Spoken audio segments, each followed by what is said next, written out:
Now, the next question is how to nurture your backup option. What do you need to learn? When do you need to start? One of the things to know is that you must start as early as possible with your judiciary preparation and fully commit. Otherwise, you will be like on the fence, and give yourself maximum time for both the judiciary uh, and your backup option. For public sector jobs, you must choose a backup which is close to your judiciary preparation. I'm going to just show some public sector backup options in a bit. For the private sector, you will need to learn practical skills which are relevant to the area. What are these practical skills that I'm talking about? Okay, this is very important. This is not there in the judiciary prep in the way it is done for clients, because see, as a judge your role is not to serve a client. As a judge your role is to um, to to administer justice, right? To deliver justice. So here you don't have a client like that, right? But in a private sector job, you have a client whose commercial interest you have to judge, you have to serve, and you may have to create a solution for the client, which is more like a service. In term, when a judge is working, you are delivering. Let's say you're listening, hearing the parties out, following the court process, writing orders, delivering justice. Okay, that's different. You're analyzing the law to identify the correct provision. So there is no specific service or a solution being delivered, okay, to a particular client. Okay, you are serving, you can say, the country or the interest of justice. Now in a private sector job, what are these commercials, these practical skills? One is, I've written problem solving and structuring skills. There's something before that is called understanding the client's commercial intent. Okay, so if it is, let's say, an investor, who a financial investor who invests in a company, what is his or her commercial interest going to be? Okay, then after that you will understand what are the kind of deals he or she is looking at.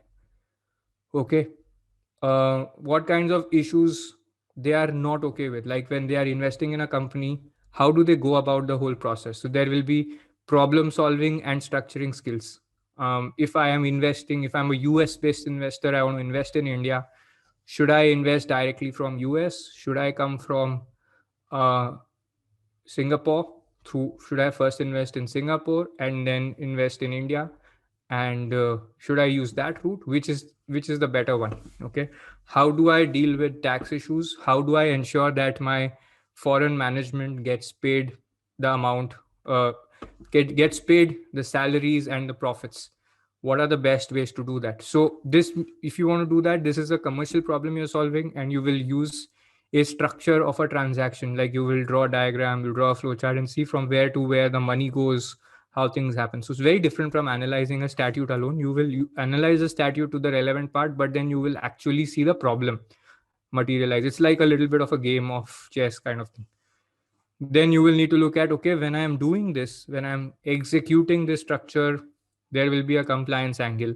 So now the compliance here would require you to look at statutes, a lot of circulars, notifications, a lot of delegated legislation that is being passed by various regulators. Sometimes they issue instruments called clarifications also, which may not be, binding in the sense of statutory law, but they are relied on by all commercial participants while taking undertaking transactions. So so now popular regulators could be like MCA, RBI, various other ministries. If it's in the airline sector, then the DGCA will be important. So compliance is an angle. Okay, CS doesn't deal with all the compliance parts. They will deal more with the MCA part. But other compliance is also there. If you are in the telecom sector, there'll be lots of compliance with TRAI, Telecom Regulatory Authority of India. If you're in insurance sector, there will be IRDA related compliance work also. They'll also say how your contracts have to be drafted, so you have to follow that as well.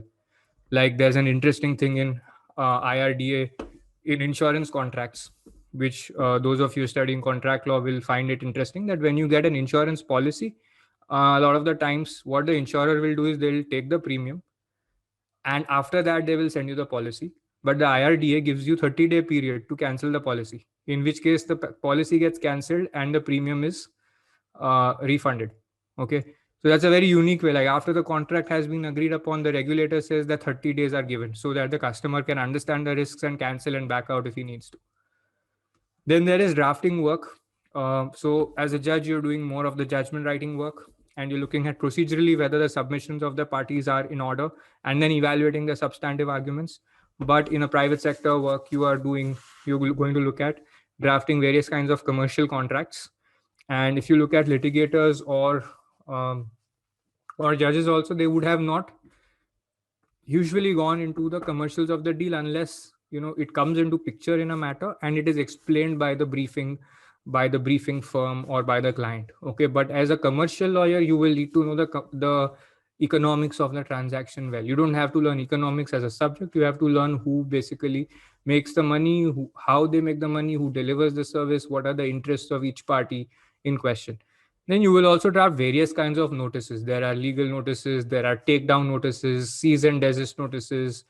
Then there are notice of commencement of arbitration. There are notices under IBC. So there are some statutory notices. There are some non-statutory notices. Then there are various kinds of responses to letters or communications from statutory authorities, show cause notices to which you have to respond to. Let's say you got a notice from SEBI and it says that some practice performed, your client got a notice saying that some practice that they performed was a fraudulent trade practice. It led to stock prices fluctuating a lot, and SEBI said that something your client did led to it. So you have to respond to that. Then there are various kinds of petitions and court related drafts that you have to make. So you have to draft documents. This is a practical skill, not learnt conventionally in colleges, not in the legal drafting or writing subjects that you study in college doesn't teach this. Even 1% of what is required in practice is not taught in that. So this needs to be learned in detail. Communication and client handling skills are very important, which are of a different category, right? Like you will need to understand how to communicate regarding your services, how to actually get to the root of the matter with the client without boring him with technicals. Okay, and and how to demonstrate that you're a superior service provider. Or when you're working with a firm, even then you need to communicate to clients because the firm has a particular reputation and a brand name, so you will have to communicate in a certain way so that you represent that. Networking is important as a young lawyer because you want to uh, be able to create, you want multiple internship opportunities. You don't just want to keep going around saying that second generation lawyers have an advantage, first generation lawyers are cursed and all of that. You don't want that, right? You don't want to go about complaining about that. So with some effort towards networking, even from your college years, you can literally nullify, and you can have a better network than somebody who's a second or third generation lawyer.